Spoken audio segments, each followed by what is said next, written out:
단조란 금속을 두들기고 눌러 물건의 모양을 만들어내는 것입니다. 옛날에는 손으로 직접 망치를 두들겼지만 현대에는 대부분 기계가 하고 있으며 대형 공장의 경우 자동차만한 크기의 어마어마한 단조 망치도 볼 수 있습니다. 오늘 영상의 주제는 단조입니다. 단조 기술을 활용해 풍력 발전기의 메인 샤프트를 제작하는 과정을 보여드릴 예정입니다. 단단한 철이 1200도에 녹아 마치 치즈처럼 부드러워진 모습은 우리가 흔히 보기 힘든 장면이죠. 함께 만나보시죠.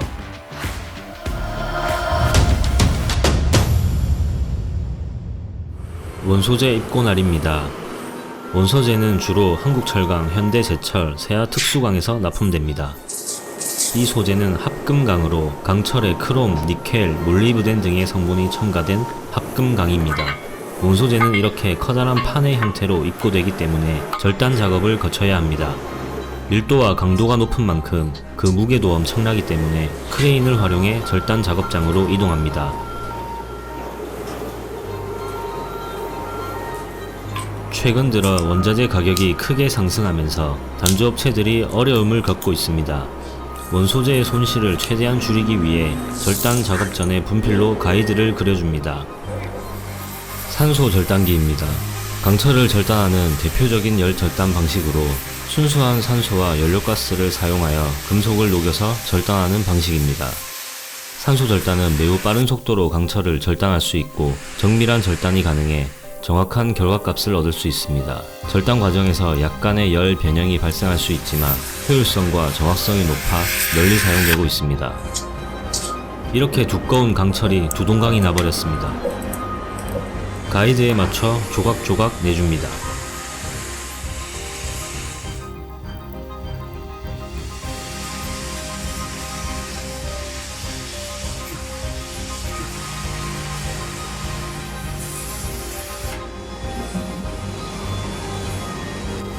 소재 절단이 완료되면 단조 작업을 진행하기 전에 1200도의 가열로에 넣어줍니다.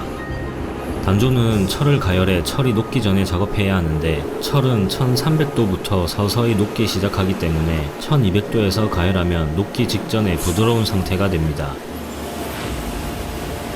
충분히 가열된 철을 가열로에서 꺼내줍니다. 너무 뜨거워서 멀리서 줌을 당겨 촬영을 했지만 아무리 멀리 있어도 그 열기는 엄청났습니다.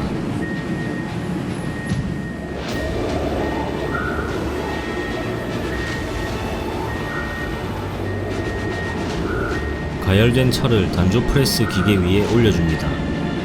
2000톤급 유압 프레스 장비입니다. 단조 공정은 크게 열간 단조와 냉간 단조로 나뉩니다. 냉간 단조는 금속을 상온에서 가공하는 방식으로 정밀도가 높고 표면의 품질이 우수합니다. 지금 하는 작업은 열간 단조입니다. 금속을 고온에서 가공하는 방식으로 변형이 용이하며 복잡한 형상 구현이 가능합니다.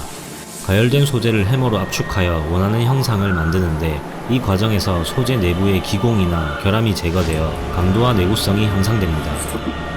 메인 샤프트는 풍력 발전기의 핵심 부품이고 과도한 하중과 진동에 잘 견딜 수 있어야 하기 때문에 열간 단조를 통해 제작되는 것입니다.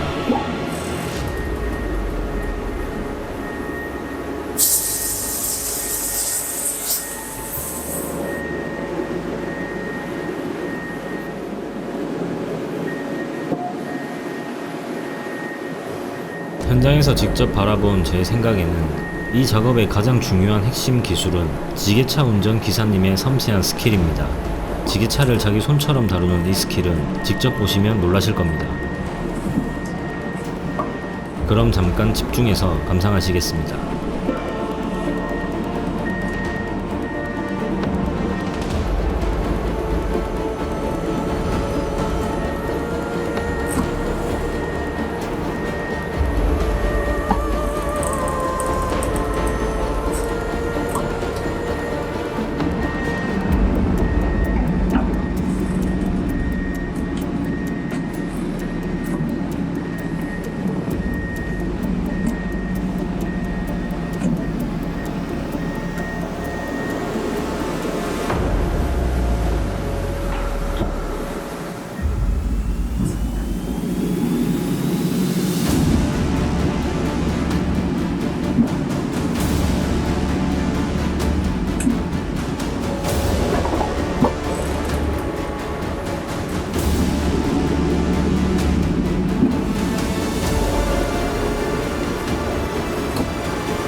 원하는 길이와 두께로 단조 작업이 완료되면 이 소재를 미리 준비된 틀에 넣어 압축시킵니다.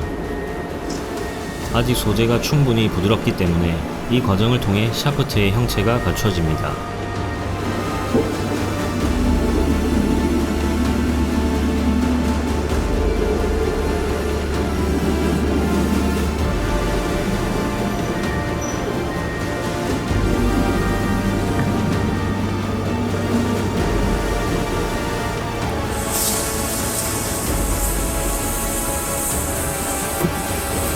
마치 빵 틀에다 반죽을 넣고 누르는 것 같습니다.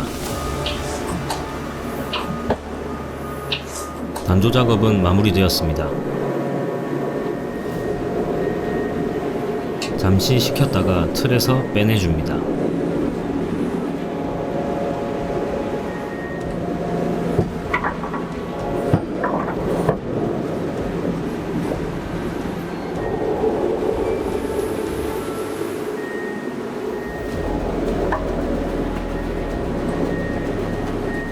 성형이 완료된 제품은 천천히 냉각시켜 줍니다.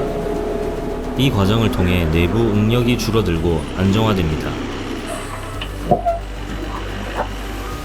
하지만 냉각만으로 성질 향상에는 한계가 있기 때문에 제품은 다시 한번 열 처리 과정을 거칩니다. 이 기계를 통해 24시간 일정 온도에서 가열해 줍니다. 이 공장은 샤프트뿐만 아니라 다양한 제품을 생산하고 있습니다. 열 처리 한 번에 24시간이 소모되기 때문에 가능한 많은 제품을 넣어서 한 번에 처리합니다. 열 처리 과정을 거치게 되면 단조 공정 중 발생할 수 있는 거친 입자 구조를 미세화하여 균일한 조직 구조를 만들 수 있습니다. 한마디로 제품의 품질과 성능이 좋아지는 것이죠. 다음 날입니다. 뭣도 모르고 앞에 있다가 뜨거워서 시겁했습니다. 열 처리가 완료된 제품은 가공 공장으로 이동합니다. CNC 밀링 머신을 통해 표면을 다듬어 줍니다. 이 과정을 통해 매끄럽고 아름다운 표면이 나타납니다.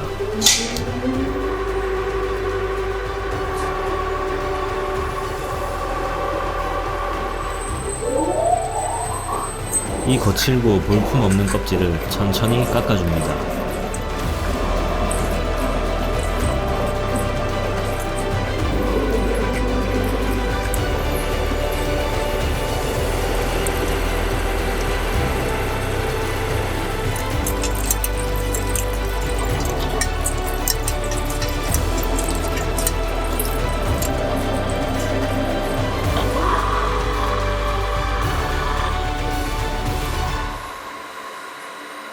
풍력 발전기의 메인 샤프트가 완성되었습니다. 시청해주셔서 감사합니다. 볼트 2개 이상의 물체를 단단히 결합하기 위해 사용되는 나사형 체결 부품입니다. 볼트는 일반적으로 너트와 함께 사용되며 다양한 크기와 형태로 제공됩니다. 볼트는 기계, 건축, 가구 조립 등 다양한 산업과 용도에서 널리 사용되는데요. 오늘 영상의 주제는 볼트의 제작 과정입니다. 다양한 볼트의 종류가 있지만 건축, 중공업, 교량건설 등에 사용되는 고장력 TC볼트 제작 과정을 소개드릴 예정입니다. 1961년 국내 최초로 고장력 볼트 생산을 시작해 최초의 볼트 공장이란 타이틀을 가지고 있는 이 회사에서 어떻게 볼트가 만들어지는지 함께 만나보시죠. 원소재 입고날입니다. 볼트 제작에 필요한 원소재는 강선이라고 불리며 영어로는 스틸 와이어 로드라 부릅니다. 말 그대로 강철을 가늘고 길게 가공한 제품입니다. 강선은 다양한 기계적 특성과 화학적 특성을 가지고 있어 볼트와 같은 체결 부품뿐만 아니라 다양한 금속 제품의 원료로 사용됩니다. 길이가 길기 때문에 운송에 어려움이 있어 이렇게 둥글게 말려서 납품하는 경우가 많습니다. 원소재 입고가 완료되면 다음 공정으로 이동합니다. 첫 번째 공정은 쇼트 인발입니다. 입고된 강선을 다듬어주는 공정으로 원소재 표면의 불순물과 산화물을 제거하고 강선의 직경을 동일하게 만들어주는 작업입니다. 입고된 강선을 기계 앞에 차례로 적재합니다. 이 기계는 와이어 드로잉 머신이라 불립니다. 강선을 잡아당겨 일자로 펴주면서 윤활제를 뿌려가며 직경을 동일하게 깎아주는 역할을 합니다. 먼저 강선을 왼쪽 기둥에 걸어줍니다. 강선의 끝부분을 잡아 롤러에 넣어줍니다. 강력한 롤러의 힘으로 누르고 밀어줍니다. 이 과정을 통해 강선은 일자로 펴집니다.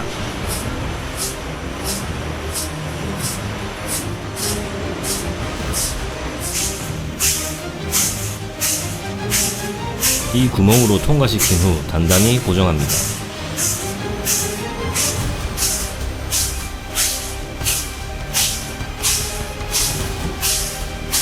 윤활제를 뿌려가며 표면을 깎아줍니다. 이제 본격적으로 드로잉 작업이 시작됩니다. 드로잉 작업을 하는 이유는 볼트는 제품마다 둘레가 1mm의 오차도 없어야 하는데 이 다음 공정인 냉각 가공 시 강선의 둘레가 일정하지 않으면 일관된 규격의 제품을 생산하기 힘들기 때문입니다. 또한 쇼트 인발 작업을 통해 강선 표면에 미세한 압축 응력을 유도하여 강도를 증가시킬 수 있으며 이는 제품의 내구성을 높이고 수명을 연장시킨다는 장점이 있습니다. 이곳에 강선이 다 말려올 때까지 기다려줍니다. 지금 생산하는 70V는 토크 컨트롤 볼트 또는 텐션 컨트롤 볼트의 약자로 앞서 말씀드린 대로 주로 건축, 중공업, 교량 건설 등에 사용되는 높은 강도와 내구성을 요구하는 볼트입니다. 품질의 신뢰도가 아주 중요한 제품인데요. 이 회사는 1961년 국내 최초로 강교와 철 구조물의 체결용인 마찰 접합용 고장력 볼트를 영등포 공장에서 생산하기 시작하여 부평 공장을 거쳐 1991년 창원 볼트 공장으로 확장 이전하며 많은 최신 설비의 투자로 현재 자동화를 확립하였습니다. 그리고 1993년 70V를 국내 개발하여 여러 차례 설명회 교체와 현장 방문 시험회를 통해 오늘의 품질을 인증받아 많은 현장에 사용되고 있습니다. 인발 쇼트 작업이 완료되었습니다. 작업이 완료된 강선은 다음 공정으로 이동합니다. 무게가 엄청나기 때문에 공장에 설치된 호이스트로 이동됩니다.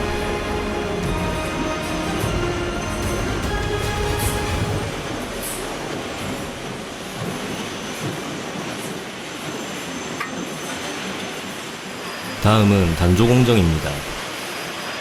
작업이 완료된 강선을 이 기계에 넣어 절단하고 단조하여 볼트의 세부 형상을 최종적으로 조정합니다. 호이스트를 사용해 기계에 걸어줍니다.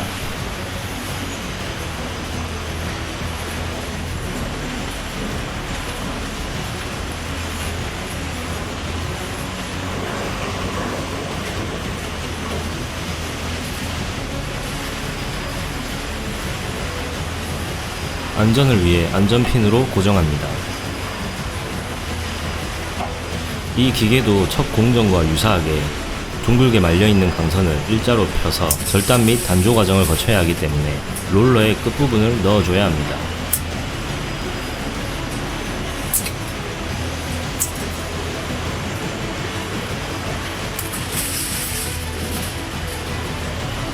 천천히 롤러를 향해 들어갑니다.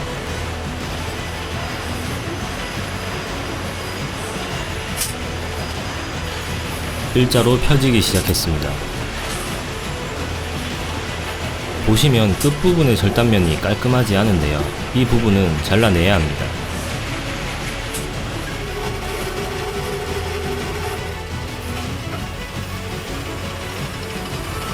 절단이 완료되면 본격적인 단조 작업이 시작됩니다.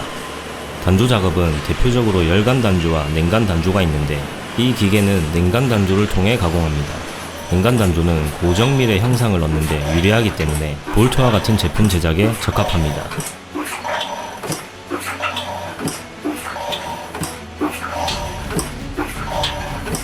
강선을 절단하고 압축하여 볼트의 형상을 뽑아냅니다. 강선의 강도가 높은데도 불구하고 아주 쉽게 가공됩니다.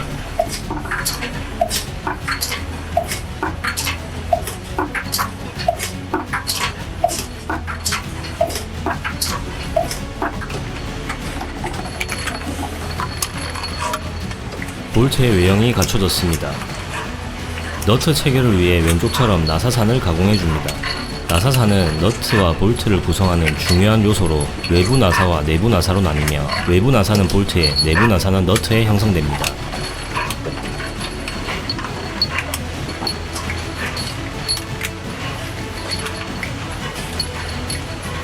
선반을 작동시켜 볼트를 회전시키고 절삭 도구를 이동시키면서 나사산을 새겨줍니다. 완벽합니다. 단조 공정이 마무리되었습니다. 이제 다음 공정으로 이동하기 위해 버켓에 담아줍니다. 이번 공정은 열처리입니다. 금속은 단조 과정을 거치면 응력이 발생하게 되는데, 응력이란 물체의 외부적인 힘이 가해지면 그 힘에 저항하여 물체가 변형되는 현상입니다. 이는 생산된 볼트의 품질에 치명적이기 때문에 열처리를 통해 내부 응력을 제거시켜줘야 합니다. 모든 단조 제품에서 열처리 과정은 필수입니다.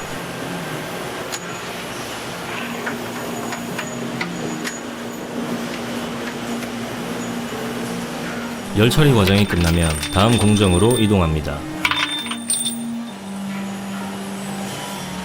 이 기계는 자동화 검사기입니다. 볼트 제작 과정에서 발생할 수 있는 결함인 크랙, 이종품, 형상 불량 등을 신속하고 정확하게 검사하여 불량품을 식별하고 제거하는 데 사용됩니다. 이 검사를 통과해야 비로소 출고가 가능합니다.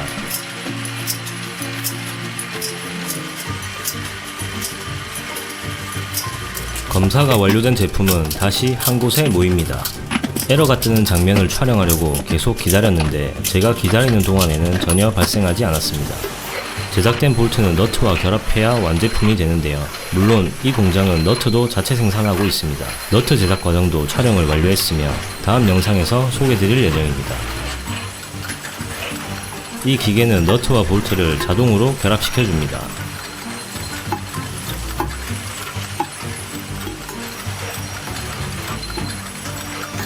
모든 공정이 정말 깔끔하게 자동화되어 있습니다. 완성된 제품은 포대에 균일한 개수로 담아줍니다. 이 포대를 묶으면 포장까지 완료되는 것입니다.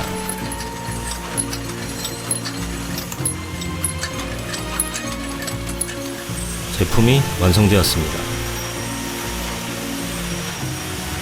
시청해주셔서 감사합니다. 굴은 영양이 풍부하고 풍미가 강해 동서양을 막론하고 여러 지역에서 소비되고 있습니다. 해외에서 굴은 고급 식재료이지만 한국에서는 상대적으로 값이 저렴한 편인데요. 한국은 대량 양식이 가능한 매우 좋은 환경을 갖추고 있기 때문입니다. 환경이 좋은 만큼 수확량은 물론이고 품질도 매우 높죠. 우리나라의 굴 생산량은 1년에 약 30만 톤 정도로 중국의 54만 톤에 이어 세계 2위를 차지하고 있습니다. 땅의 크기와 대비해 압도적인 생산량을 자랑하는데요.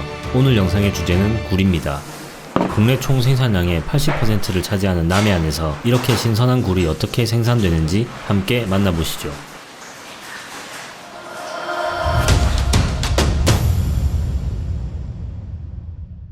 굴 양식장으로 이동합니다. 남해안 굴은 수화식이라는 양식 방법으로 길러집니다. 바다에 로프를 길게 늘어뜨린 다음 부표를 띄우고 그 아래에 가리비 껍질에 붙은 굴 씨앗을 6m 정도 바다 밑으로 들이워서 키우는 방식입니다. 경남 남해에 위치한 굴 양식장입니다.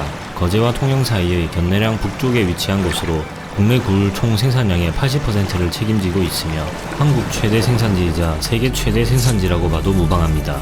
먼저 굴이 달려있는 줄을 끌어올리는 작업이 시작됩니다. 덩어리로 엉켜서 올라오는 줄을 잘라줍니다. 줄을 잘라주지 않으면 세척기 안에서 서로 엉켜버리기 때문에 세척이 잘 안되기 때문입니다. 이렇게 분리된 굴은 세척기로 이동됩니다. 바닷물을 끌어올려 고압으로 세척해줍니다. 이 과정에서 굴에 붙은 뻘과 해초, 이물질 등이 제거됩니다. 세척을 마친 굴은 포대 안에 차곡차곡 담깁니다. 최대한 많이 담기 위해 굴을 퍼뜨려줍니다. 이 한 포대가 대략 1톤 정도 된다고 하네요. 크레인을 사용해 포대를 옮겨줍니다.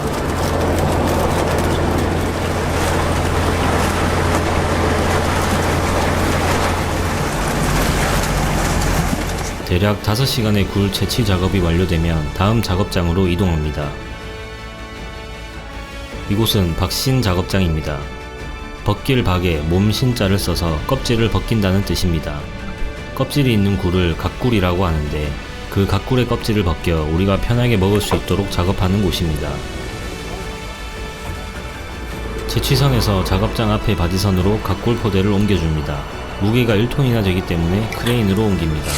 크레인이 없던 옛날에는 어떻게 작업하셨냐고 여쭤보니 바구니에 담아서 하나씩 사람이 직접 옮겼다고 합니다. 다시 작업장의 크레인에 걸어 실내로 옮깁니다.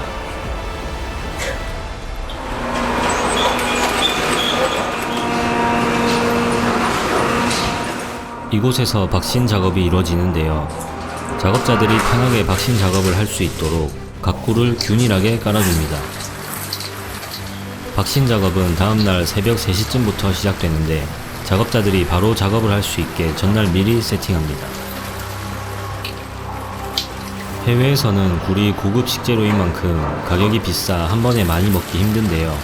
굴을 좋아하는 외국인이 이 장면을 본다면 어떤 생각이 들까요?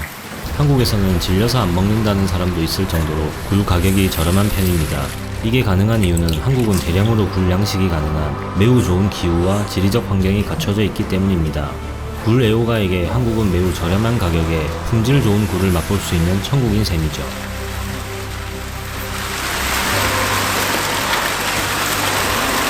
다음날 새벽 3시부터 아주머니들이 굴을 까기 시작하는데 그 모습은 장관입니다.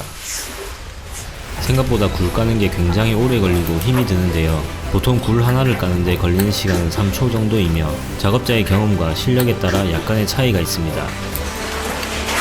베테랑 작업자는 하루 12시간 동안에 70kg도 깐다고 하십니다. 생굴 하나가 10g 정도의 무게라고 하니 실로 엄청난 양입니다. 굴 생산 과정에서 필연적으로 발생하는 굴 껍데기는 연간 약 28만 톤에 달합니다. 이 중 절반 정도는 비료 등으로 활용되지만 나머지는 산업 폐기물로 버려지고 있습니다. 하지만 최근 들어 굴 껍데기를 새롭게 재활용하는 방법들이 개발되어 건축자재인 시멘트, 콘크리트, 벽돌 등으로 활용하기도 하며 굴 껍데기에 칼슘이 풍부한 점을 이용해 토양 개량제로 사용하기도 합니다. 풍부한 칼슘 덕에 산성화된 토양의 pH를 높여 작물 생육에 큰 도움을 준다고 합니다. 이렇게 분쇄된 굴 껍데기는 폐기물이 아닌 새롭게 재탄생하는 것입니다. 어머님들은 작업한 굴의 무게에 따라 임금을 받는데요. 제 기억에 키로당 3,000원 정도를 받으신다고 들었습니다. 무게를 측정하기 위해 저울로 가져갑니다. 당일 누적 무게와 작업자의 정보는 전산화되어 저장됩니다. 난 더 깠는데 뭐 문제가 있니 뭐니 할 여지도 없고 깔끔합니다.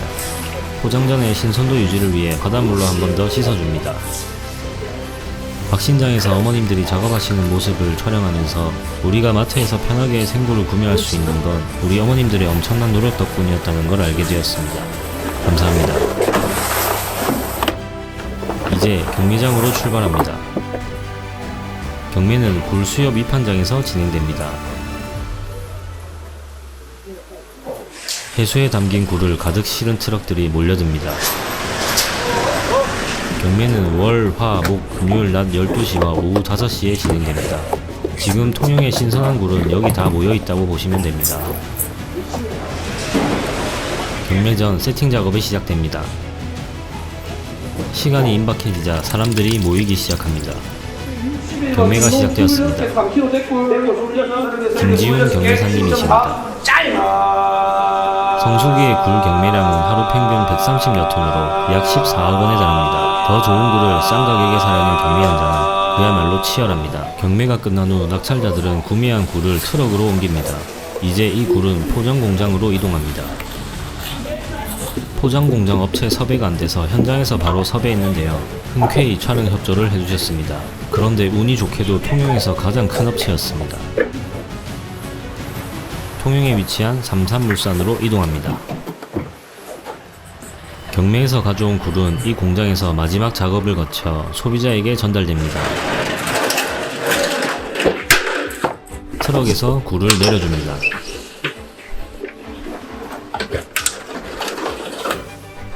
세척장으로 이동합니다. 굴은 어떤 음식보다 위생이 중요하기 때문에 해수를 이용해 깨끗하게 세척 후 포장을 하는데요. 제일 중요한 작업이 세척 작업입니다. 박신 작업장에서 1차로 세척을 하긴 했지만 세척은 얼마든지 더해도 과하지 않습니다. 해수로 세척을 마치면 선별 작업장으로 이동합니다. 굴에 붙어있는 이물질을 가려내야 하는데 이 작업은 사람이 일일이 눈으로 확인하고 수작업으로 진행됩니다.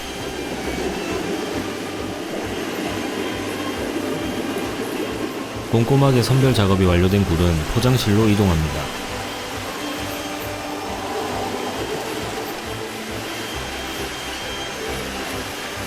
깔끔합니다.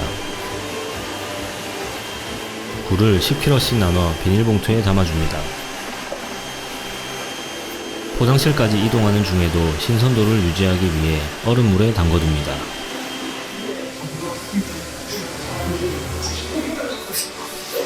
자동 포장기계에 굴을 넣어줍니다. 이 기계는 굴을 정확한 양으로 나눠서 자동으로 개별 포장을 해줍니다.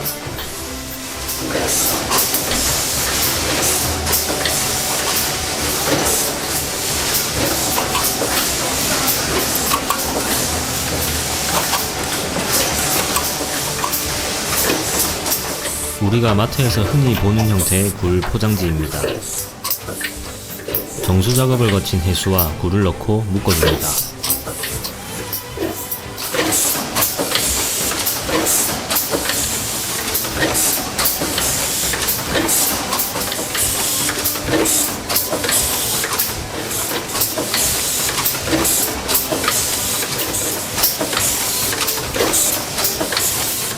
포장 작업이 완료되었습니다.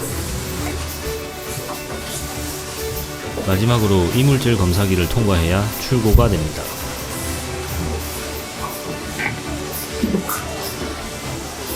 신선도를 위해 얼음을 넣어줍니다. 이렇게 굴을 생산하는 과정이 모두 마무리되었습니다.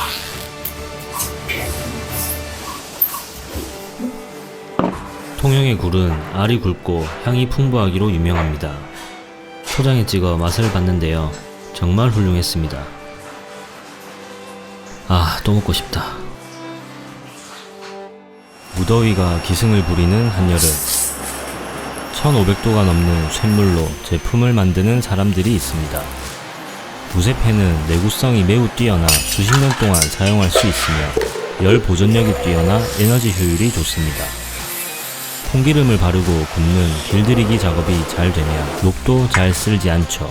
오늘 영상의 주제는 무쇠팬입니다. 온종일 뜨거운 열기와 씨름하며 무쇠 주방 기구를 만드는 현장을 처음부터 끝까지 함께 만나보시죠.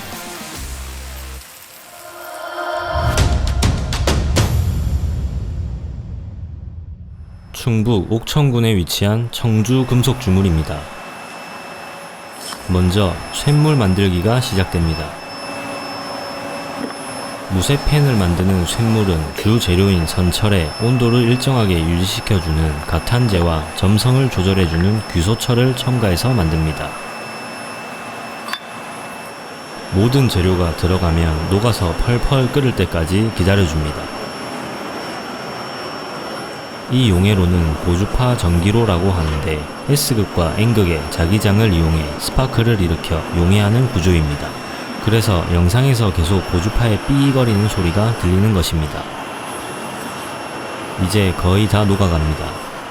단단한 무쇠 덩어리도 녹을 만큼 뜨거운 용해로 안인데 신기하게도 녹지 않고 쇳물 위에 뭔가 떠다니는 게 보입니다. 바로 불순물인데요. 쇳덩어리에 붙어있던 흙이나 먼지 같은 불순물과 중금속입니다. 이를 제거하기 위해 불순물 제거제를 넣어줍니다. 주물 제품의 완성도를 높이기 위해서 쇳물의 불순물 제거는 필수인데요.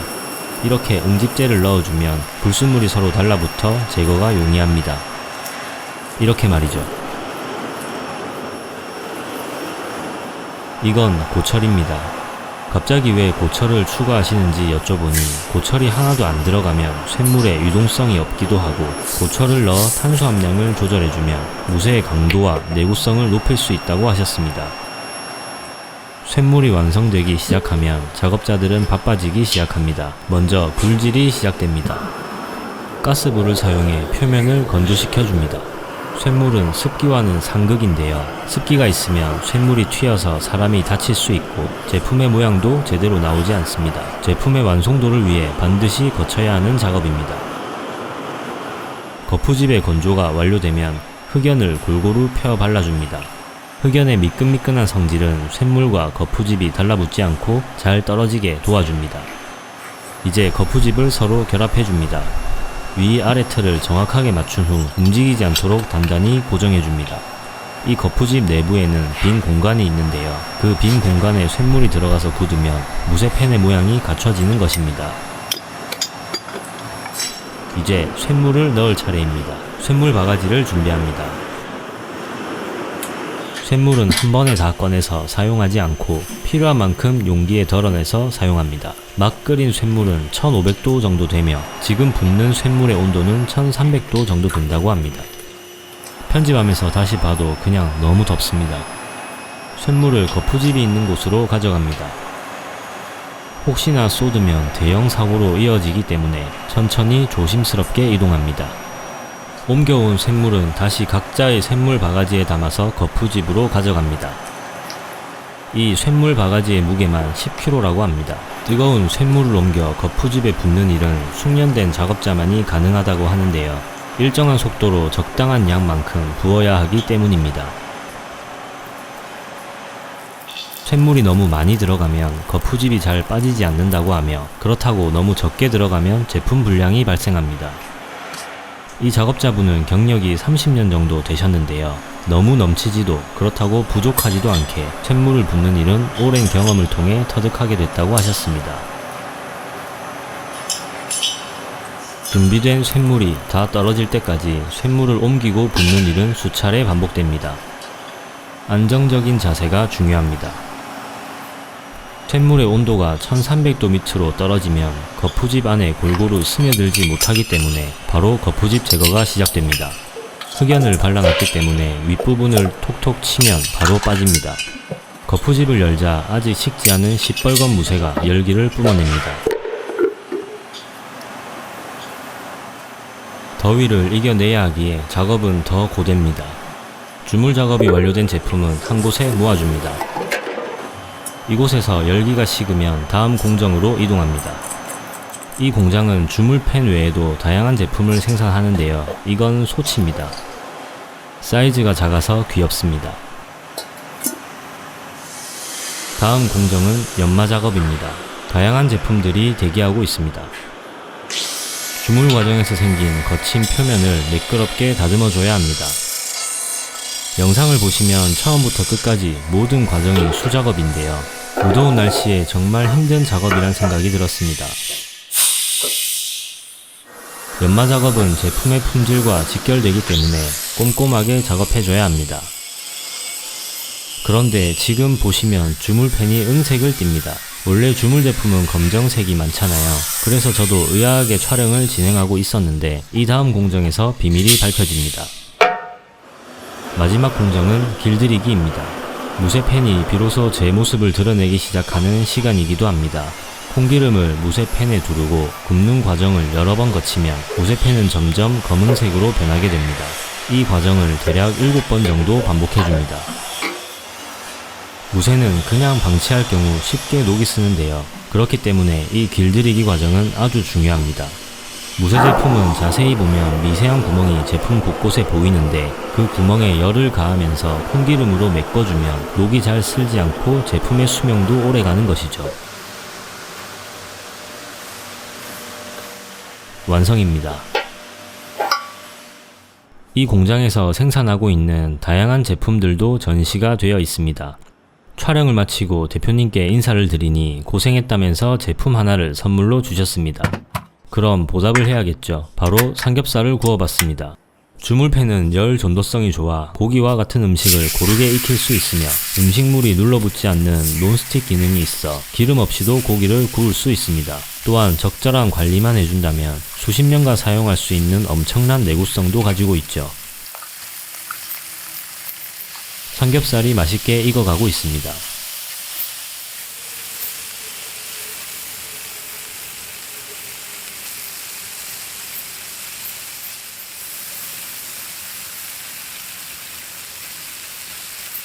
가운데에 기름이 모였습니다. 그럼 당연히 넣어줘야겠죠? 묵은지 투하. 잠깐 집중해서 보시죠.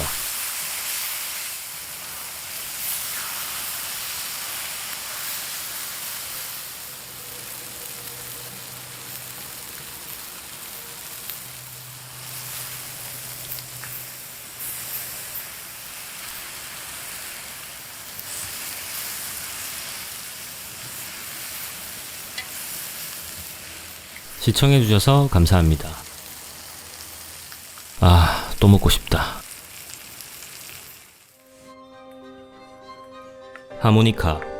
그 종류는 200여 개에 달하며 디자인은 물론 소리의 종류도 다양합니다. 독주, 중주, 합주용으로도 나뉘기 때문에 하모니카만으로도 오케스트라처럼 멋진 중주와 합주가 가능하죠. 수공업으로 각 단계마다 정성스럽게 다듬어지는 제작 과정은 단순한 제조가 아닌 예술입니다. 제작자들의 손끝에서 탄생하는 하모니카의 아름다운 소리는 그들의 열정과 노력을 담고 있습니다. 오늘 영상의 주제는 하모니카입니다. 이 작은 리드의 진동으로 아름다운 소리를 내는 하모니카가 어떻게 만들어지는지 함께 만나보시죠.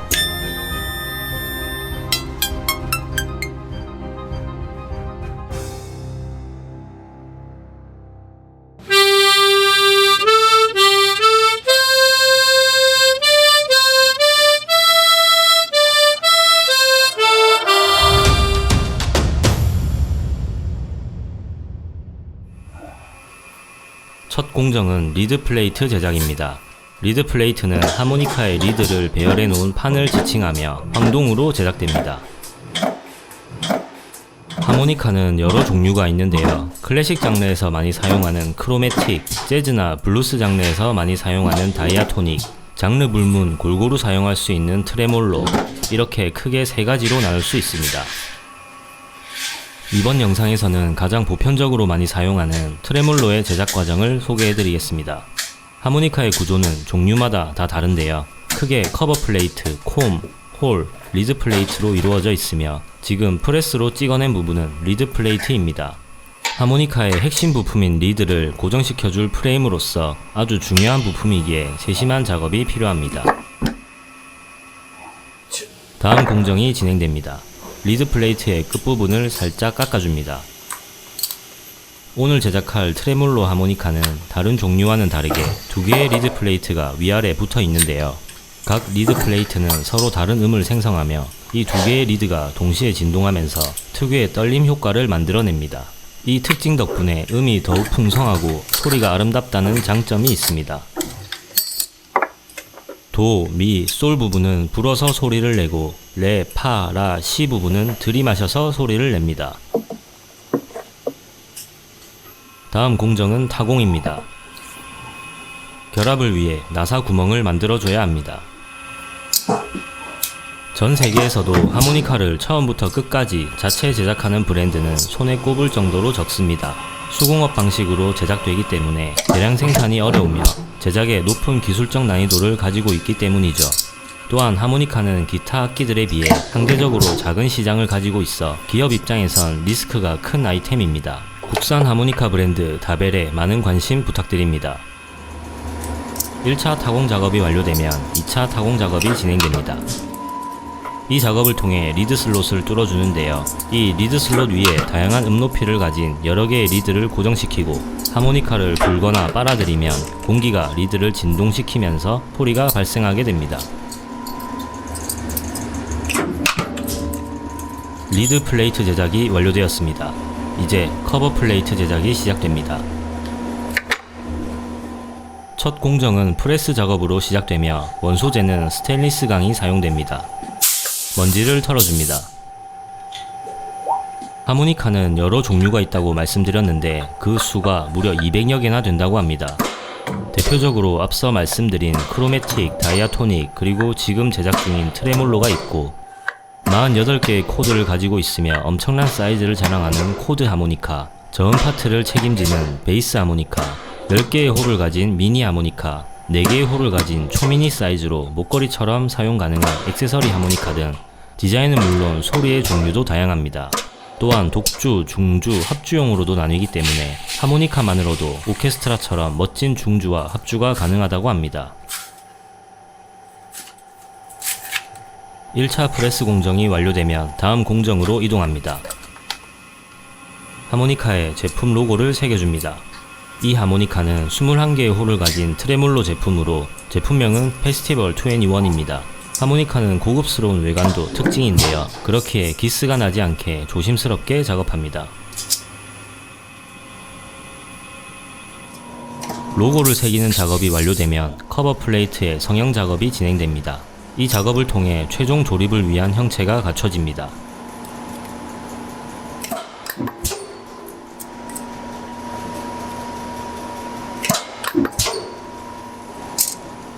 커버 플레이트가 완성되었습니다. 다음 공정은 리드 제작입니다. 리드는 하모니카의 핵심 부품으로 두께, 모양, 위치에 따라 음이 달라지기 때문에 세밀한 작업이 필요합니다. 먼저 황동을 얇게 깎아줍니다. 두께에 따라 음이 달라지기에 원하는 음역대에 맞는 두께로 작업이 진행됩니다. 작업이 완료된 황동은 기계에 연결하기 위해 꺾어 놓았던 부분을 잘라내고 다음 공정으로 이동합니다.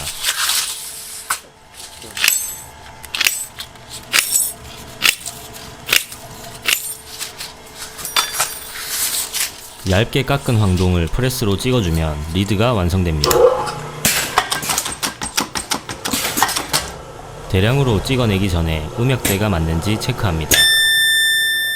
이 작은 리드의 떨림이 소리를 만들어냅니다. 본격적으로 리드를 찍어내기 시작합니다.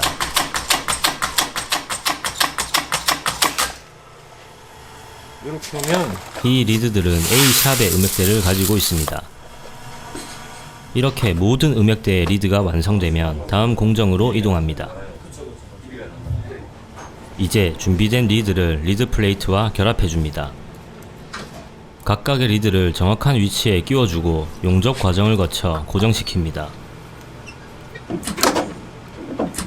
실제 공정은 좀 더 복잡한데요. 회사의 대회비가 많이 포함되어 있어 편집으로 제거할 수밖에 없었습니다. 양해 부탁드립니다. 여기까지. 리드 플레이트가 완성되면 정밀한 조율 및 다듬기 작업이 진행됩니다. 음색, 음량, 음역대 등을 최적화하는 작업으로 숙련된 작업자의 기술이 요구됩니다. 잠시 집중해서 보시죠.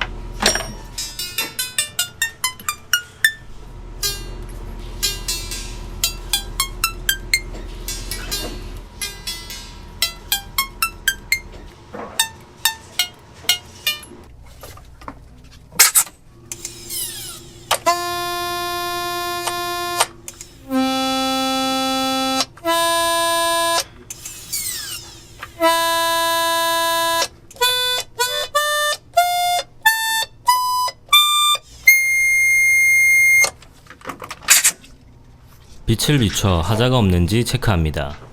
이렇게 리드 플레이트는 완성됩니다. 이제 최종 조립이 진행됩니다. 먼저 리드 플레이트와 콤을 결합해줍니다. 이 하모니카는 트레몰로 제품이기 때문에 두 개의 리드 플레이트가 한 쌍으로 설치됩니다.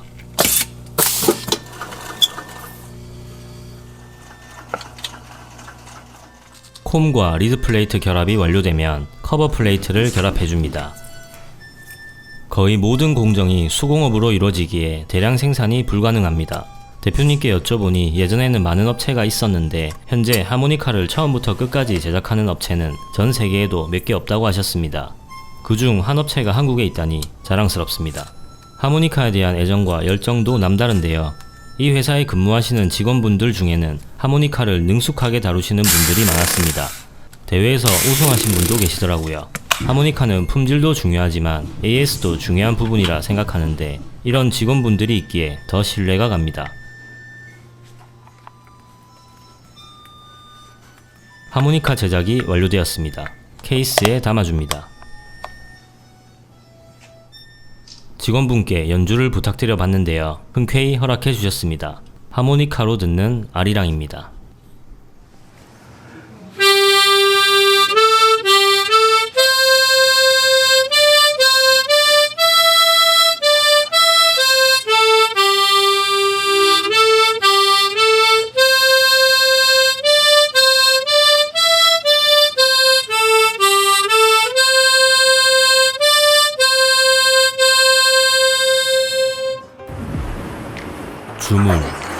금속을 녹여서 주형에 주입한 후 냉각 및 고화시켜 원하는 형상의 부품이나 물체를 만드는 제조 공정입니다. 자동차, 항공기, 다양한 기계 등 현대산업에서 필수적인 제조 방법이며 복잡한 형상의 부품을 비교적 쉽게 제작할 수 있고 대량 생산이 가능하며 재료를 효율적으로 사용할 수 있다는 장점이 있습니다. 오늘 영상의 주제는 주물입니다. 자동화 주물 공장의 작업 과정을 함께 만나보시죠.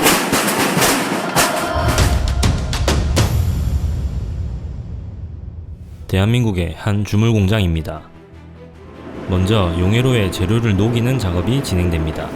이 용해로는 고주파 전기로인데 높은 주파수의 전류를 사용하여 금속을 빠르게 가열할 수 있고 전기가 직접 금속에 전달되어 열이 발생하기 때문에 에너지 효율성이 높아 운영 비용이 상대적으로 저렴하다는 장점이 있습니다. 오늘 사용할 재료인 주철입니다. 보시면 어떤 부품의 형체를 띠고 있는데요. 불량품을 다시 재활용하기 때문에 그렇습니다. 자석 크레인을 사용해 재료를 이동시킵니다. 이 원형의 전자석에 전력을 공급해주면 자력이 발생해 주철을 옮길 수 있습니다. 주철은 다양한 종류가 있는데요. 이 공장에서 사용하는 주철은 연성 주철입니다. 일반 주철에 비해 높은 인장 강도와 연성을 가지고 있으며 고화중 환경에서도 안정적인 특성을 가지고 있어 내구성이 중요시되는 제품 제작에 적합합니다. 재료 준비가 완료되면 용해로에 넣어줍니다.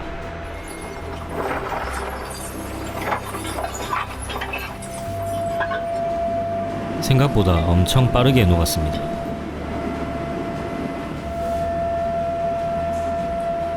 쇳물 준비가 완료되었습니다. 이 공장은 자동화 설비가 엄청 잘 되어 있는데요. 재료가 다 녹으면 쇳물을 운반해야 하는데 이 기계가 적절한 타이밍에 맞춰 아래에서 대기하면 용해로를 들어서 아래로 쇳물을 흘려보냅니다. 그 쇳물을 받아서 다음 공정으로 이동시켜줍니다. 촬영을 하면서 놀랬던 점은 주물 공장인데 공장 내부가 엄청나게 깨끗하다는 것이었습니다. 자동화 설비의 힘이겠죠. 쇳물을 다 받으면 천천히 이동합니다.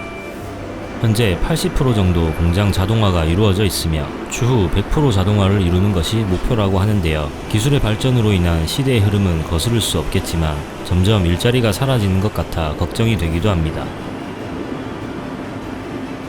쇳물 배달이 완료되었습니다. 이곳에 담긴 쇳물은 거푸집에 부어줄 예정입니다. 열기가 엄청났습니다.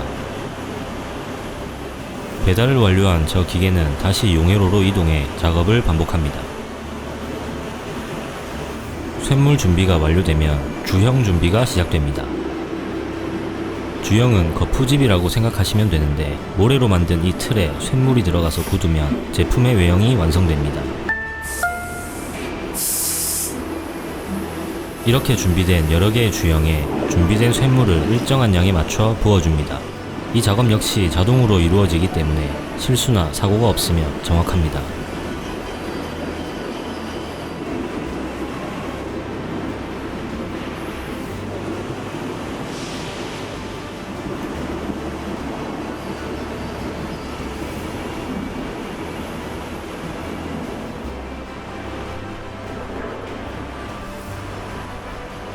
각각의 주형에 쇳물을 붓는 작업이 완료되면 주형은 다음 공정으로 이동하여 분리됩니다.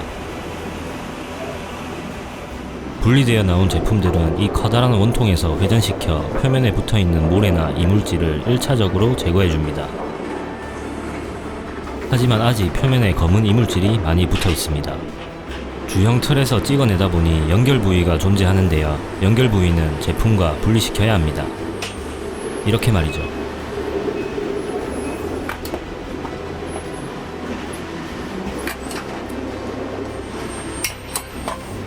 컨베이어 벨트를 타고 다음 공정으로 이동합니다. 진동을 통해 이동시키기 때문에 이동 과정에서 표면의 이물질은 계속 제거됩니다. 이제 좀 깔끔해졌네요. 모래 주형을 사용하면 저렴하고 다양한 형상을 만들 수 있다는 장점이 있지만 정밀도가 조금 떨어진다는 단점도 있습니다. 그래서 불량이 자주 발생하는데요. 불량 및 연결 부위는 왼쪽으로, 통과된 제품은 오른쪽으로 분리해줍니다. 왼쪽 컨베이어 벨트에 있는 것들은 제일 처음 공정에서 보셨던 적재 장소로 다시 이동되며 오른쪽에 있는 것들은 다음 공정 장소로 이동됩니다. 주물 공정의 장점은 여러 가지가 있는데 대표적으로 복잡하고 정밀한 부품 제작이 용이하고 대량 생산이 가능하며 재료를 효율적으로 사용할 수 있다는 장점이 있습니다. 공정 과정에서 생긴 불량품과 찌꺼기들은 이 버켓에 담겨 엘리베이터를 타고 제일 첫 공정으로 다시 보내집니다. 재료의 손실이 거의 없다고 봐도 되겠죠. 이 공정마저 자동화가 완벽하게 되어 있었습니다. 드론으로 따라가 봤습니다.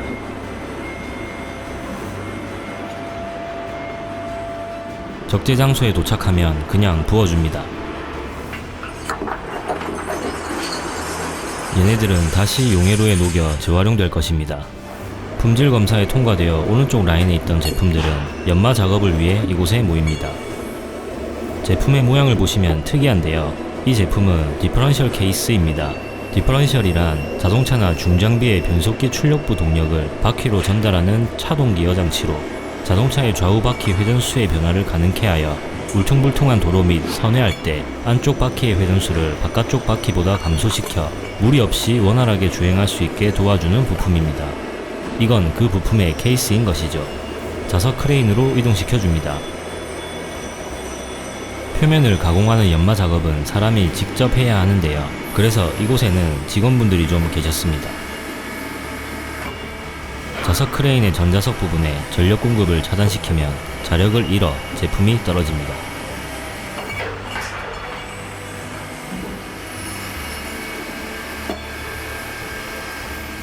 표면을 다듬어 줍니다. 이 작업은 기계가 대체할 수 없습니다. 주물로 만든 제품은 다듬어야 할 표면이 제품마다 다 다르기 때문에 사람이 직접 눈으로 확인하며 작업해야 하기 때문이죠.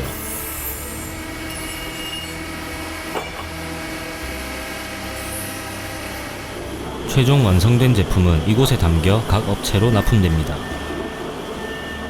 하지만 최종 납품 전에 거쳐야 하는 작업이 있습니다.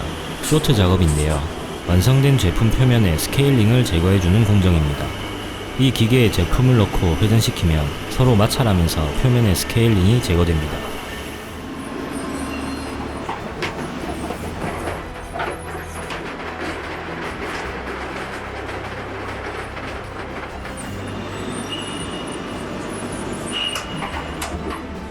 이 공장에서는 다양한 제품을 생산하는데요. 처음에 이 제품을 보고 좀 놀랬던 기억이 납니다. 레고 캐릭터의 머리 같지 않나요? 이게 어떤 역할을 하는 제품인지 여쭤보지 못했는데 아시는 분은 댓글로 좀 알려주세요. 아무리 봐도 그냥 레고 머리인데.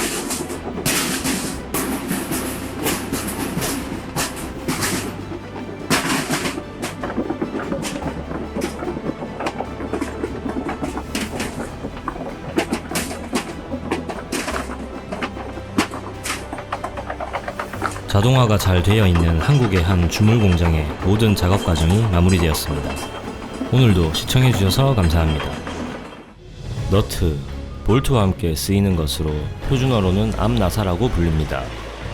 너트가 언제 처음으로 발명되었는지는 여러 설이 있으나 볼트와 너트에 관한 첫 기록은 15세기 문헌에서 발견되었기에 대략 이 시기에 발명되었다고 보고 있습니다.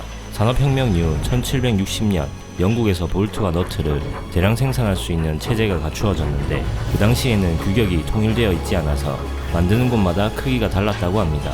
이 때문에 다른 곳에서 너트를 사면 제대로 고정이 되지 않아 기계가 고장나거나 문제가 많이 발생했다고 합니다.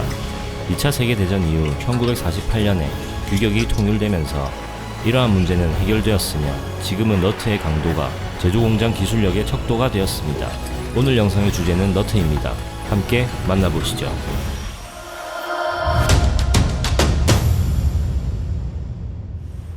(60여) 년간 축적된 기술과 노하우를 가진 창원의 한 공장입니다. 너트를 제조하기 위해선 수많은 공정을 거쳐야 하는데요. 먼저 원소재가 입고되면 품질 규정에 적합한지 검사를 거치게 됩니다. 원소재는 이렇게 금속 봉의 형태로 입고됩니다. 흔히 스틸봉이라 표현하며 고강도 탄소광으로 이루어져 있습니다. 강도가 높은 만큼 밀도도 높아 무게가 상당하기 때문에 공장에 설치되어 있는 크레인을 이용해 적재소에 내려줍니다.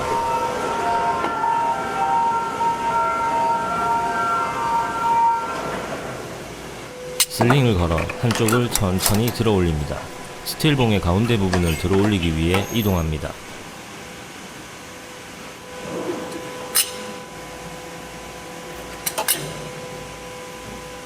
무게 중심이 맞다면 천천히 들어 올려 적재소에 내려줍니다. 제품 규격에 따라 다양한 사이즈의 스틸봉이 적재되어 있습니다. 원소재 입고가 완료되었습니다. 이제 본격적인 너트 제조 과정이 시작됩니다. 오늘 제작할 너트 사이즈에 맞는 스틸봉을 준비합니다. 첫 공정은 단조 공정입니다. 자동화된 설비가 인상적입니다. 이렇게 올라온 스틸봉은 1200도에 가열한 후 단조 과정을 거칩니다. 첫 번째 스틸봉이 출발합니다.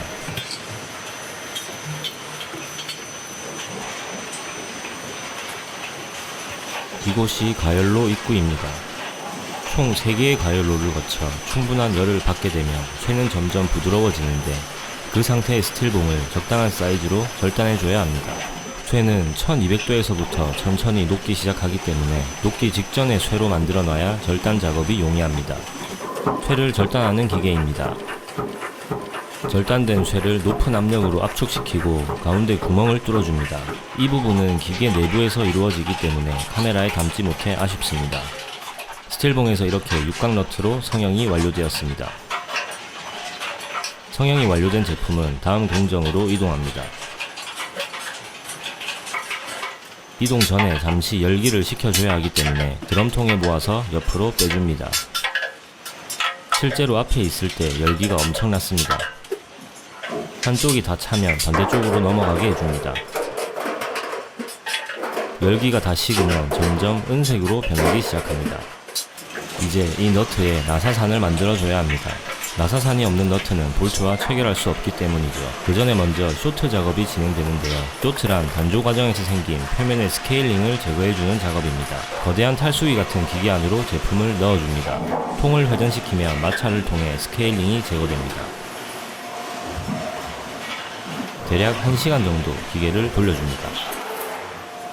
쇼트 작업이 완료되었습니다. 뚜껑이 열리고 스케일링이 제거된 제품이 쏟아져 나옵니다.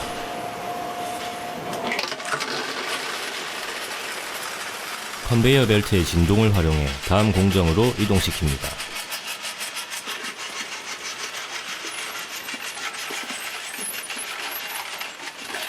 제품의 표면이 좀 더 깔끔해진 모습입니다.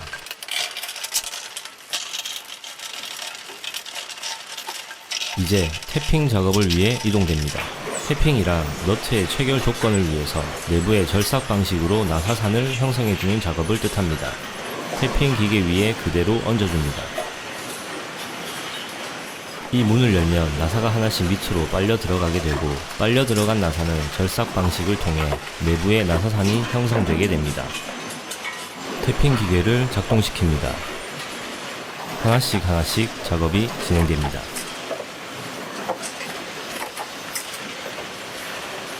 태핑이 완료된 제품은 아래로 떨어지게 됩니다. 나사산이 형성되었습니다. 이제 열처리 공정을 위해 이동합니다. 단조 작업을 거친 금속 제품의 경우 제품에 응력이 발생하게 됩니다. 응력이란 외부에서 어떤 힘이 작용했을 때 이 힘에 저항하기 위해 내부에서 발생하는 힘을 뜻합니다. 이 응력을 제거해주지 않으면 제품의 변형이나 파손을 초래할 수 있기 때문에 열처리 과정을 통해 응력을 제거해줘야 합니다. 단조된 금속 부품 제작에 열처리 과정은 필수인 것이죠. 물론 열처리 과정을 거치면서 응력 제거뿐만 아니라 강도와 경도가 향상되고 내식성을 향상시켜주기 때문에 부품의 수명을 연장하기 위한 중요한 공정입니다. 이를 통해 제품은 다양한 산업 분야에서 신뢰성 있게 사용될 수 있습니다. 열처리 장비도 자동화되어 있습니다. 이 공장은 1961년 영등포 공장에서 생산을 시작하여 1991년 창원 공장으로 확장 이전하며 보다 많은 최신 설비로 공장 자동화를 확립하였습니다. 이 공장은 볼트도 생산을 하고 있는데요. 볼트를 대량 생산하는 과정도 업로드해 놓았으니 관심이 있으신 분들은 시청해 보시길 바랍니다. 엄청난 불길이 보입니다. 이 공장에는 단조와 열처리 기기가 많이 있습니다. 그래서 공장 내부는 엄청난 열기로 가득한데요. 고온 찜질방 안에서 작업을 한다고 생각하시면 됩니다. 가만히 서 있어도 땀이 줄줄 흘렀던 기억이 납니다. 여기 계시는 직원분들도 열기 때문에 땀을 너무 많이 흘리기 때문에 소금물이나 이온 음료를 준비해서 틈틈이 마신다고 하셨습니다.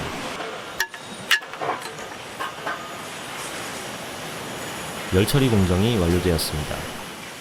마지막 공정은 자동 검사입니다. 공정 중 발생할 수 있는 결함, 크랙, 이종품, 형상 불량 등을 자동화 검사기로 점검하는 공정입니다.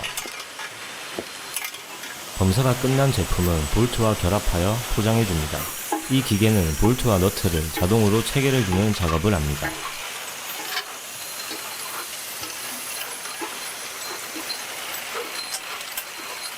박자가 일정해서 계속 보게 됩니다. 완성된 너트가 하나씩 기계 안으로 들어가면 틈에 밀어넣고 와셔를 넣어줍니다. 완성된 볼트입니다. 박자에 맞춰 기계로 들어갑니다.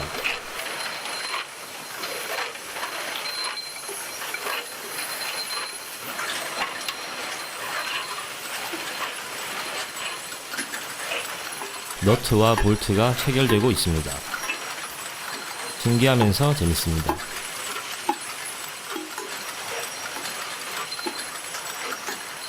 결합이 완료된 제품은 포장을 거쳐 최종 납품됩니다.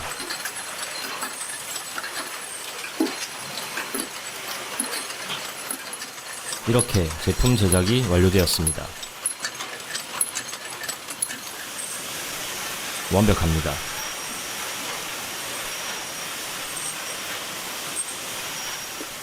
이제 마대자루를 묶어주면 출고 준비가 완료됩니다. 공장 자동화가 최대한 이루어져 있지만 사람이 직접 해야 하는 부분도 많이 있습니다. 볼트 제작 과정도 궁금하신 분들은 제 채널에서 확인해주세요. 시청해주셔서 감사합니다. 구독, 좋아요 부탁드립니다. 평균 경력 35년. 무결점 유리를 만든다는 자부심으로 뜨거운 인생을 살아가는 사람들이 있습니다. 유리공장의 용해로는 1년 365일 단 한순간도 꺼지지 않죠. 매일 뜨거운 열기와 전쟁 중입니다. 유리물은 용해로에서 나오자마자 급격히 식기 시작합니다. 유리 제품을 만드는 것은 열기와의 싸움이자 촉도전이기도 하죠. 빗바람으로 강약을 조절하며 풀리는 작업은 숭룡공 중에서도 최고의 베테랑 작업자가 진행합니다. 오늘 영상의 주제는 유리공장입니다. 평균 경력 35년 베테랑들의 작업 과정을 함께 만나보시죠.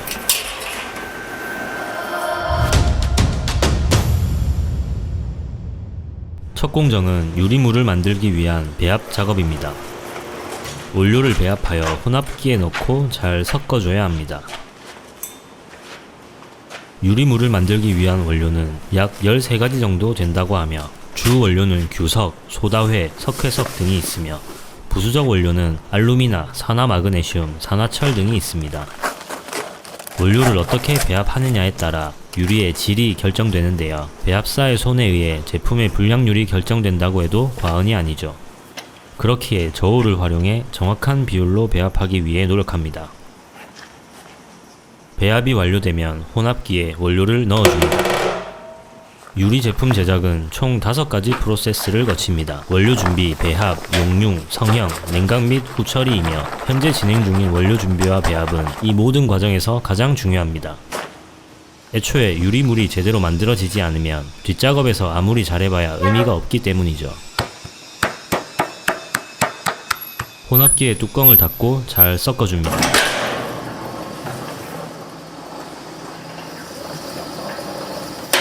혼합이 완료되면 기계의 전원을 끄고 수레에 담아줍니다.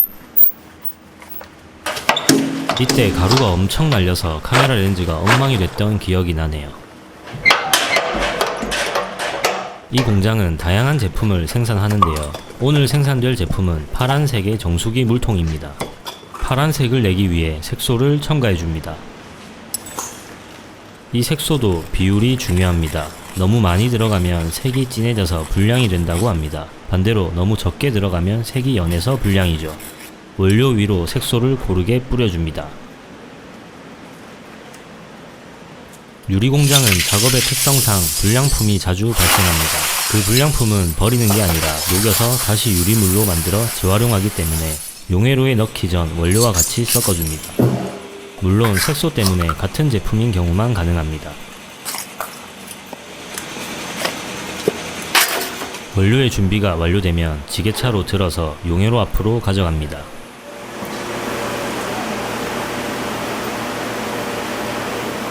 원료를 삽으로 퍼서 버켓에 담아줍니다.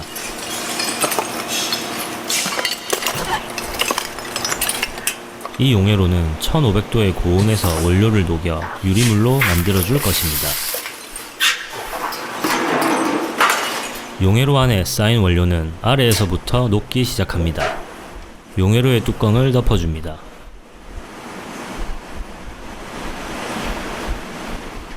유리물이 완성되면 용해로를 열어줍니다. 이 유리물에는 불순물이 섞여 있습니다. 불순물은 유리물 위에 떠있기 때문에 윗부분을 덜어내야 합니다. 약간 녹아버린 카라멜 같은 비주얼입니다. 이 유리물은 폐기 예정이라 물에 넣어서 처리합니다. 얼마나 뜨거운지 물이 펄펄 끓습니다.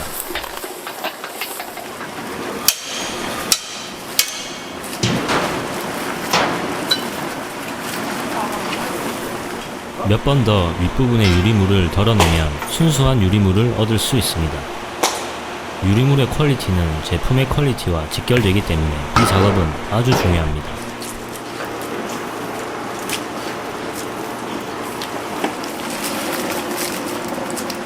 이제부터 본격적인 성형 작업이 시작됩니다. 철 파이프에 유리물을 적당량 묻혀서 용해로에서 꺼내줍니다. 긴 파이프 끝에 유리물을 동그랗게 말아내는 것부터 작업은 시작됩니다. 볼이 터질 듯 부풀려 유리에 숨결을 불어넣습니다. 한 방에 불면 풍선 터지듯 터져버리기 때문에 조금씩 시간차를 두고 모양을 잡아가며 숨결을 불어넣어줍니다. 작은 풍선처럼 부풀어 오른 유리는 어느 정도 모양이 잡히면 잠시 식혀줍니다. 색소 때문에 식어갈수록 파란색이 드러나기 시작합니다.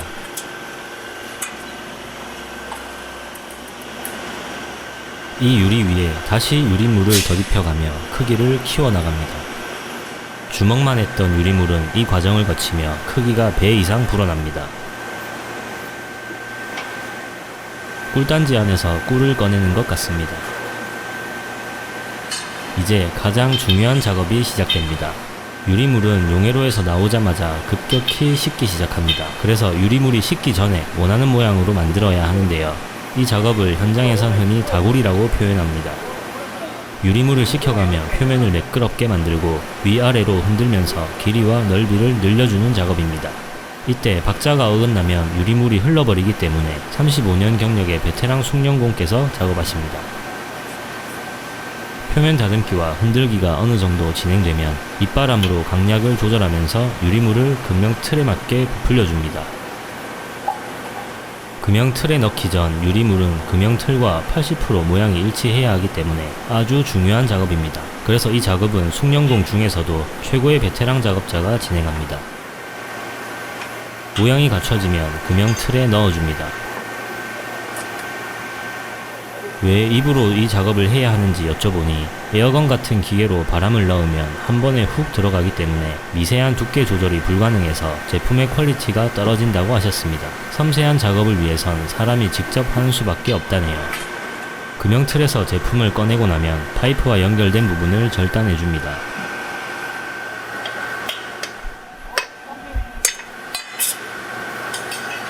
그리고 마지막으로 아랫부분을 잘라내면 정수기 물통의 성형 작업은 완료됩니다. 유리물을 만들 때도 불을 사용하지만 완전히 식지 않은 유리 제품의 모양을 낼 때도 불을 사용합니다. 사방에 도사리고 있는 불로 인한 압도적인 열기는 웬만한 체력으로도 버티기 힘들 정도입니다. 제품 성형이 완료되면 빠르게 다음 공정으로 이동합니다. 1300도의 유리물로 만든 유리 제품은 상온에서 그냥 두면 급격한 온도의 변화 때문에 깨져버립니다. 그 때문에 550도에 맞춰진 터널 가마에서 2시간가량 천천히 냉각시켜줍니다. 550도의 냉각이라니 어색하네요. 냉각이 끝난 제품은 검수 과정을 거칩니다.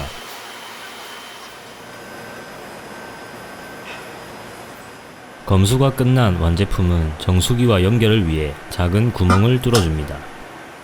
값싼 중국산 유리 제품이 들어오기 시작하면서 국내에 많은 유리 공장이 문을 닫았습니다. 이런 상황 속에서도 쓰러지지 않을 수 있었던 건 철저하게 품질 관리를 해왔기 때문이겠죠. 그리고 이 회사의 대표는 무엇보다 자기의 몫을 묵묵히 해준 숙련공들이 이 유리 공장의 가장 큰 재산이자 보물이라 하셨습니다. 제품이 완성되었습니다. 시청해주셔서 감사합니다. 영상이 마음에 드셨다면 구독, 좋아요 부탁드립니다.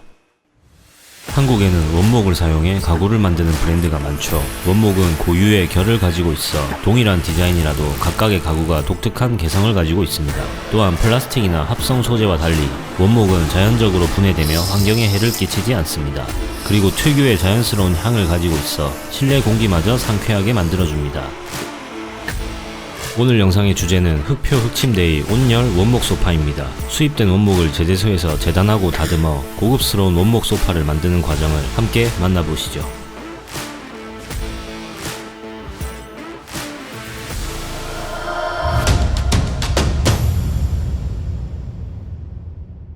경남 김해에 위치한 제재소입니다. 제재소는 통나무를 잘라 가공하여 다양한 곳에 쓸 수 있는 제목을 만드는 곳입니다. 이 제재소는 전 세계에서 다양한 통나무를 수입해 제목을 만들고 있는데요. 스케일이 엄청납니다. 그래서 다음에 영상을 따로 만들어서 소개해 드리도록 하겠습니다. 먼저 통나무를 자르는 제재 작업이 시작됩니다. 원목 소파 제작에 사용되는 나무는 주로 오크, 월넛, 티크, 메이플 나무 등이 있는데 나무마다 고유한 색상과 결을 가지고 있어 소파의 외관에 큰 영향을 미칩니다. 절단 작업 전에 톱날을 다듬어 줍니다. 이렇게 큰 톱날은 처음 봤습니다. 날카롭게 다듬어진 톱날을 제재 기계에 설치해 줍니다. 톱날의 사이즈가 크기 때문에 2인 1조로 작업합니다.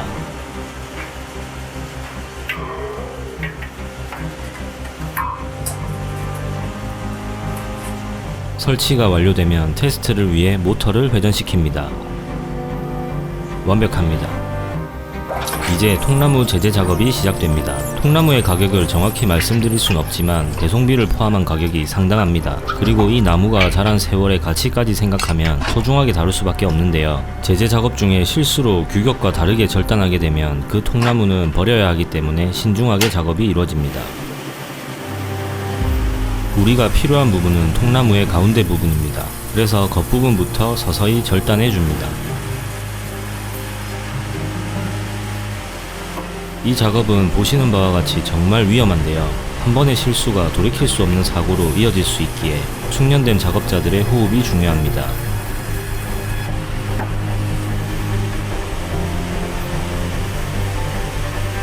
이제부터는 실제 사용되는 부분이기에 두껍게 잘라줍니다.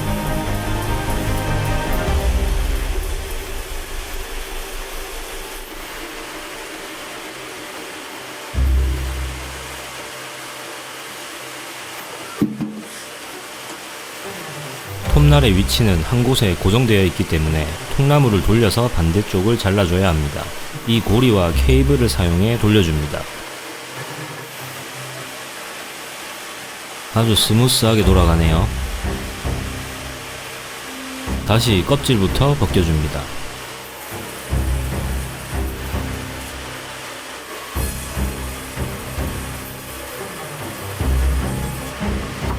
통나무 하나에서 사용할 수 있는 부분은 대략 큰 테이블 사이즈로 3개 정도 나오네요.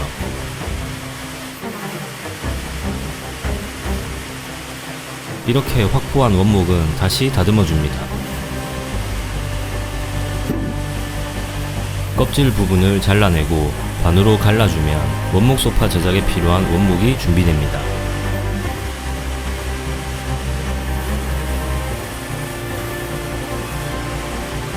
물론 이 사이즈 외에도 다양한 사이즈의 재단이 필요하지만 시간 관계상 생략하고 넘어가도록 하겠습니다.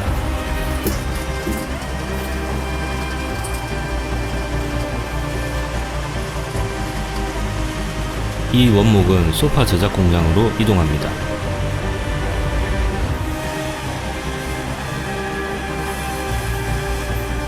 이곳은 근처에 위치한 원목 소파 제조 공장입니다.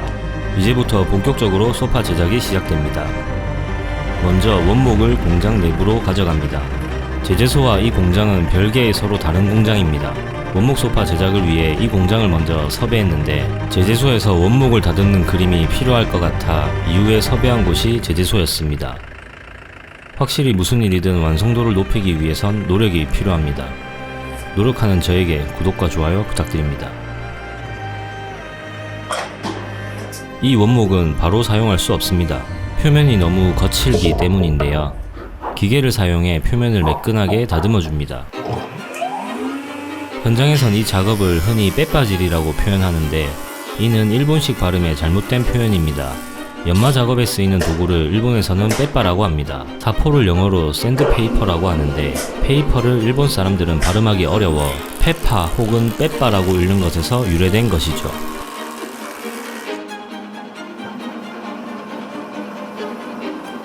원하는 두께가 될 때까지 작업은 계속됩니다.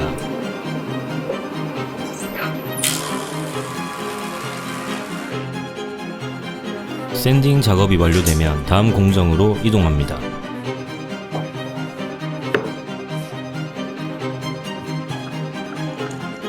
온열 소파는 규격화되어 있는 브랜드 제품이기 때문에 제품의 규격에 맞춰 목재를 절단해줍니다. 이 부분은 팔걸이가 될 예정입니다. 나름 유명한 브랜드의 제품이기 때문에 자동화된 공장에서 제작할 거라 예상했는데 이렇게 일일이 손으로 작업하는 과정을 보고 조금 놀랬던 기억이 납니다.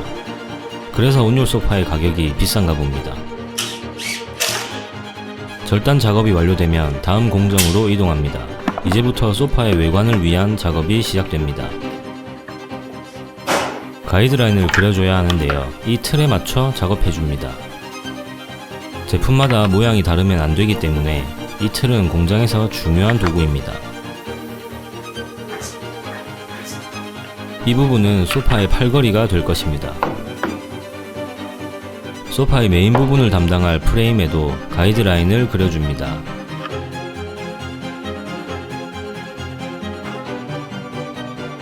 이 기계로 깎아서 곡선을 표현합니다. 자동화 기계로 할 줄 알았는데 손으로 직접 위치를 조절해가며 가이드라인에 맞춰 곡선을 표현해줍니다. 손으로 작업하는 만큼 숙련된 작업자의 정확한 기술이 요구됩니다. 미세한 차이는 있을 수 있겠지만 육안으로 봤을 땐 차이점을 찾지 못했습니다. 역시 인간의 능력은 대단합니다.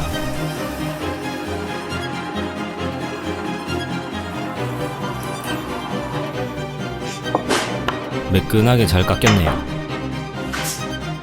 가로 프레임 부분도 다듬어 줍니다.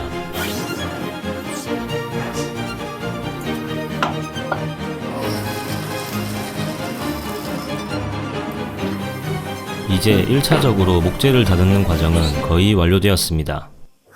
목재들을 조립하기 전에 마지막으로 한 번 더 전체적으로 다듬어 줍니다. 원목 특성상 작업 시 표면이 거칠어지는데 이는 제품의 품질과 직결되는 부분이기 때문에 꼼꼼하게 작업해줘야 합니다. 이때 나무 가루가 엄청 날려서 카메라 렌즈가 엉망이 되었던 기억이 나네요.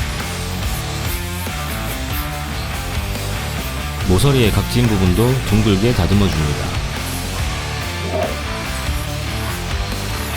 모든 작업이 사람의 손을 거칠 수밖에 없는 구조입니다.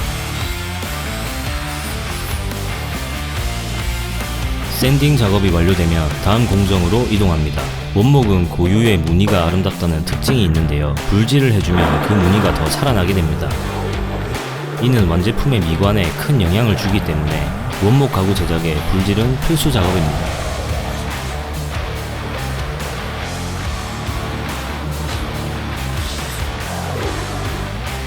무늬가 살아났습니다. 이제 원목을 서로 결합시킬 때 필요한 나사의 구멍을 뚫어줍니다.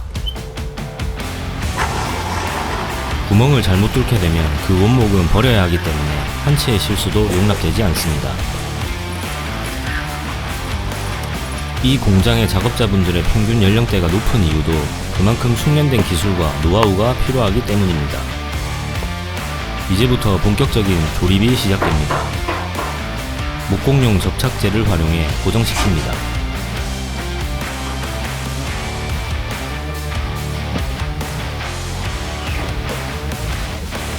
미리 뚫어놓은 구멍에 나사를 넣어줍니다.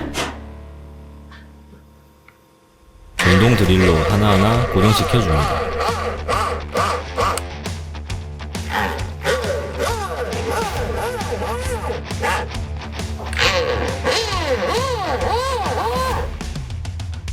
고정이 완료된 팔걸이 부분은 다시 다른 부분과 결합됩니다. 목공용 접착제를 듬뿍 바르고 서로 붙여줍니다.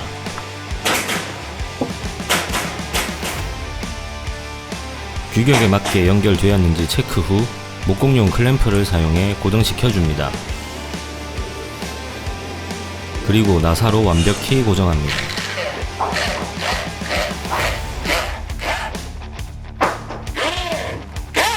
클램프를 제거합니다.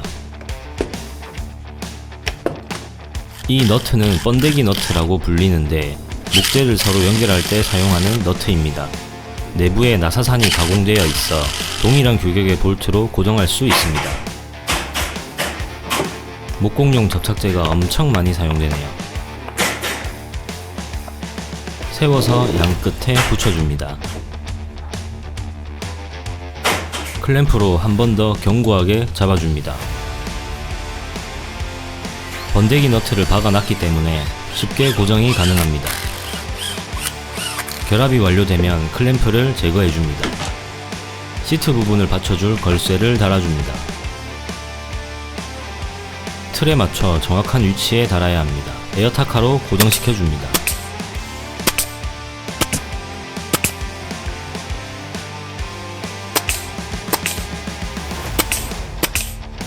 왼쪽 프레임이 완성되었습니다. 오른쪽 프레임 작업도 동일하기 때문에 생략합니다.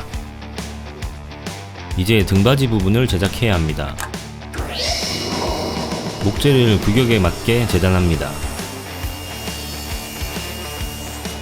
이 작업 역시 한치의 실수도 용납되지 않습니다.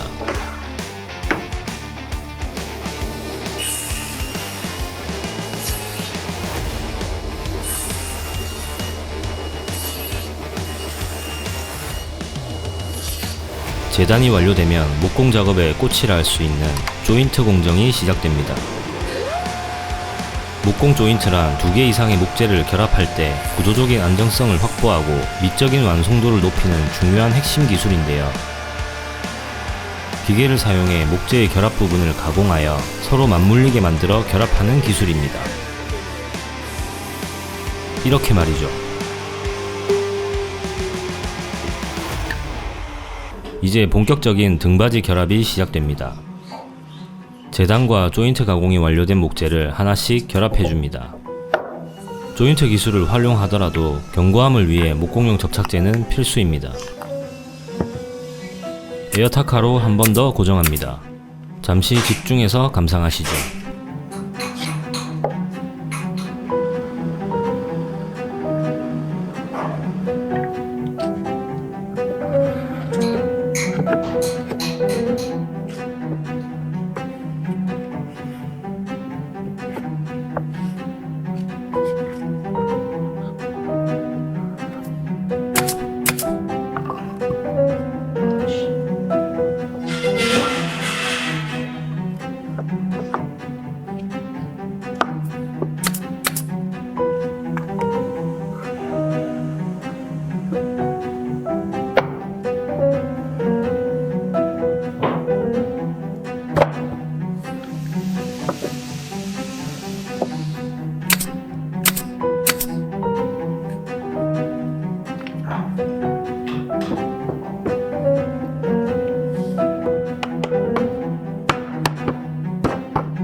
원목 소파의 등받이 조립이 완료되었습니다. 작업 테이블로 옮겨 다음 공정을 이어나갑니다.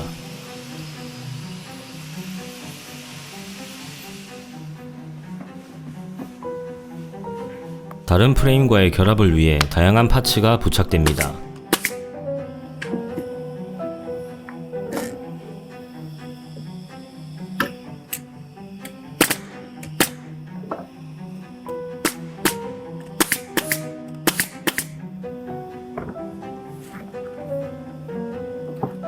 걸쇠도 달아줘야 합니다.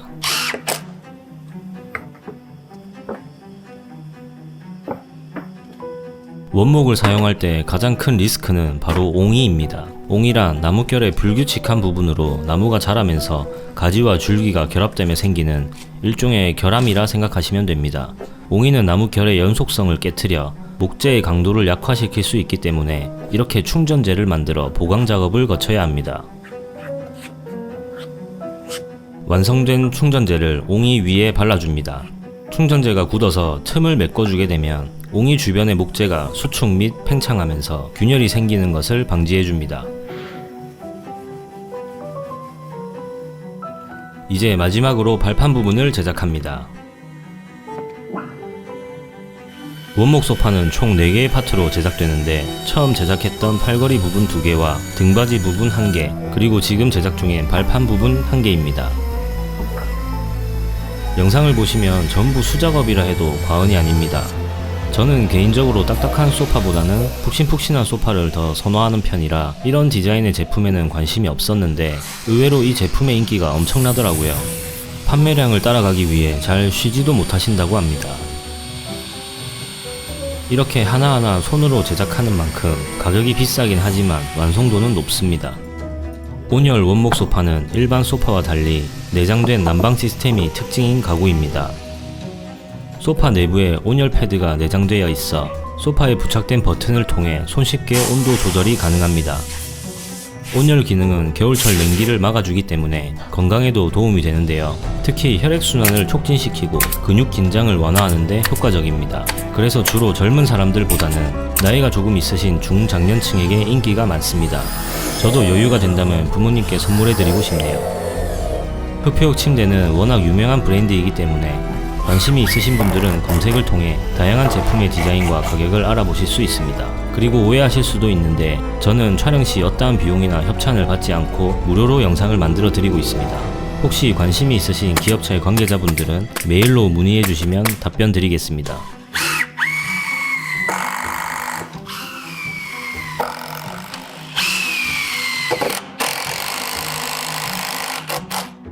이제 발판 제작도 거의 마무리되었습니다.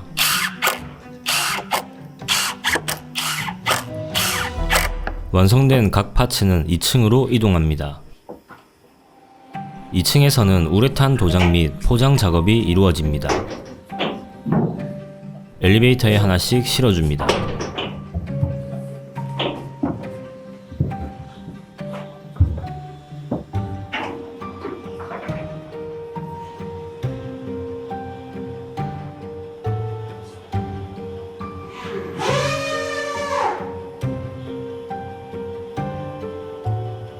도장 작업 대기 중인 제품들이 많이 보이네요.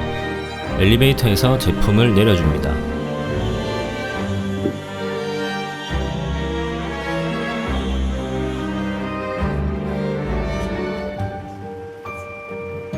원목 가구에 우레탄 도장을 하는 이유는 목재를 보호하고 외관을 개선하는데 매우 효과적이기 때문입니다.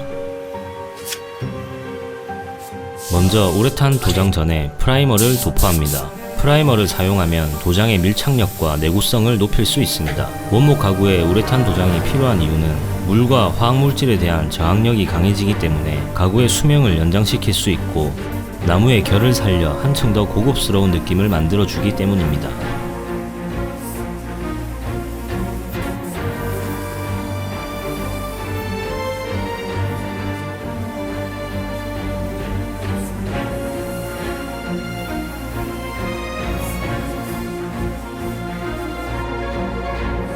프라이머가 마르면 다시 표면을 다듬어 줍니다. 이 작업을 거치면 나뭇결의 무늬가 더욱 선명해집니다.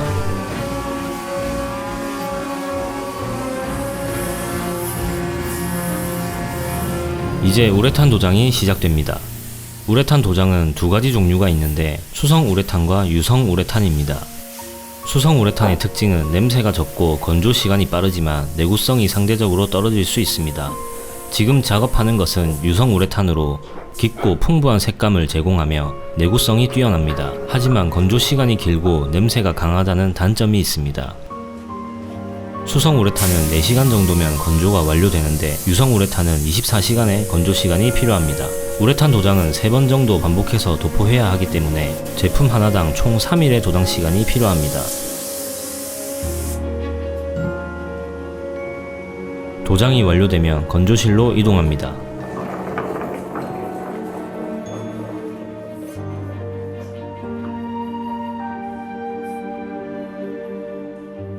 최종 건조가 완료되면 포장 작업이 진행됩니다. 고가의 원목 제품이니만큼 꼼꼼하게 완충제를 넣어 포장해줍니다.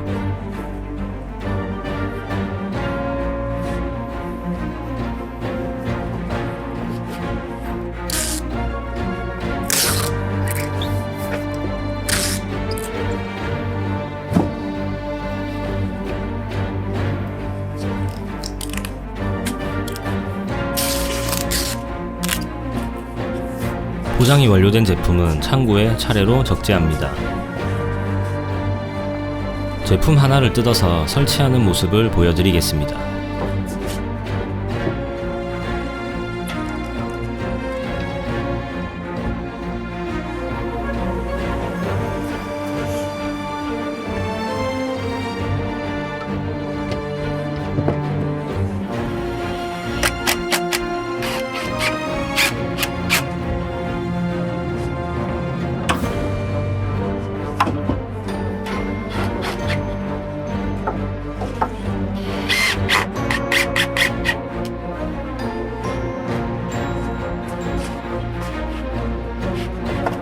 생각보다 편안하고 면적이 넓어서 좋았습니다.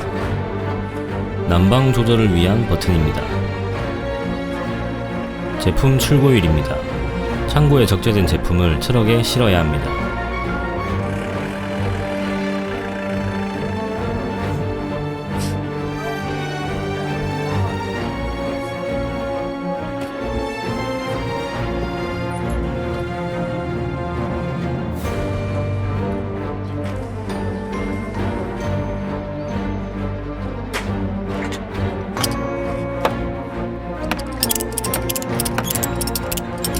모든 촬영이 마무리되었습니다. 시청해주셔서 감사합니다.